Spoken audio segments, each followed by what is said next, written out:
Hey guys, this is Shannon with Nearly Organic Noshing, and today I am making the best keto low carb Philly cheesesteak casserole, if that's not a mouthful. I found this recipe on Pinterest and it just looked so good, and I'm actually going to double the recipe, so I'm really hoping it is good.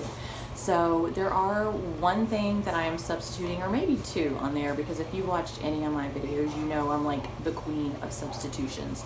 So I will flip the camera around and go over the ingredients list and the recipe. I will link the recipe down below where I found it on Pinterest so that you can pull it up yourself and take a look at it. But let me flip the camera around, we'll go over the list and get started. Okay guys, the name of the recipe is Best Keto Low Carb Philly Cheesesteak Casserole, and it is by Cynthia Robinson. And I found this on Pinterest, and the ingredients are 1.5 pounds of ground beef, 2 bell peppers, a half of a yellow onion, 1 clove of garlic, 1 teaspoon of salt, 4 slices of provolone, 4 eggs, a 1/4 cup of heavy whipping cream, 1 teaspoon of hot sauce, and a teaspoon of Worcestershire sauce. So what I have is 3 pounds of ground beef here that is defrosted. So like I said, I am going to be doubling this recipe and putting half of it in the freezer and half of it for tonight.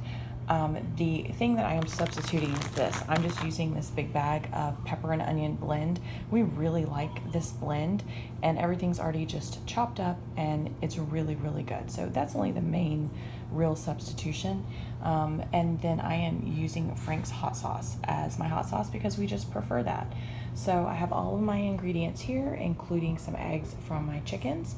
So I'm going to go ahead and get this ground beef sauteing up and then get the rest of the ingredients in the pan, because according to the directions, you're supposed to saute the ground beef until it starts to lose some of the pink, then throw in the peppers and onions, saute some more, then add in your garlic, and then you're gonna whip the eggs, the heavy cream, and all the other ingredients together. So let's get started. Hey guys, I have the ground beef in here and it is almost browned all the way, and I have the veggies in here. I'm just going to cook all this down a little bit more before I add the garlic, but while that's cooking, I'm going to go ahead and whip up the egg mixture. Guys, I have my heavy whipping cream, my Worcestershire, and my hot sauce, and I'm going to be putting 2 teaspoons of this and a half a cup of cream, because remember, I'm doubling my recipe, so I have 8 eggs already beaten in here. And this is where I'm making another substitution. I am not taking it out of my cast iron skillet and transferring it to another casserole dish. That is just gonna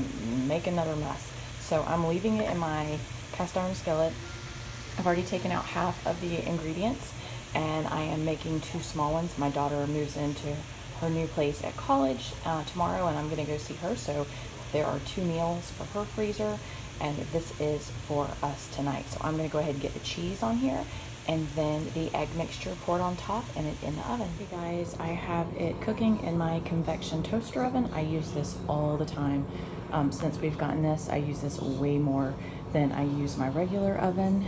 And you can see my cast iron skillet fits in there fine. And then I have the 2 small ones on the bottom.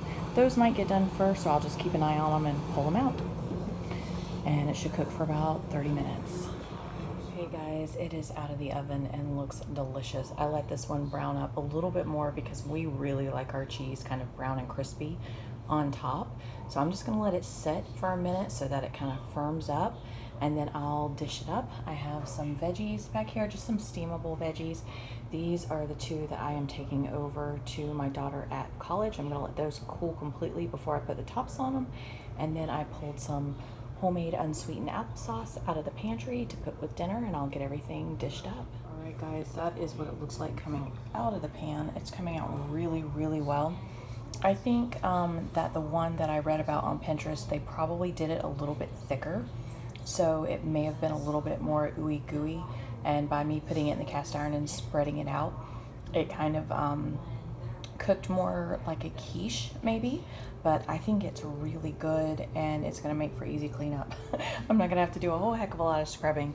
These guys, since they were on the bottom, I actually ended up adding a little bit more egg mixture to these. I ended up mixing up some more and adding it in. It just didn't seem like enough, and I probably will do that with this next time to give it like a thicker, just more gooey consistency. So really pleased with this recipe. It's delicious, and I'm gonna go sit down and have dinner. This is what our meal looks like dished up. There's a little bit of homemade unsweetened applesauce with some casserole and some veggies, steamed veggies with butter and salt. All right, guys, I hope you enjoyed this video. If you did, please don't forget to give it a thumbs up, and if you have any comments, leave them down below. Have a great evening.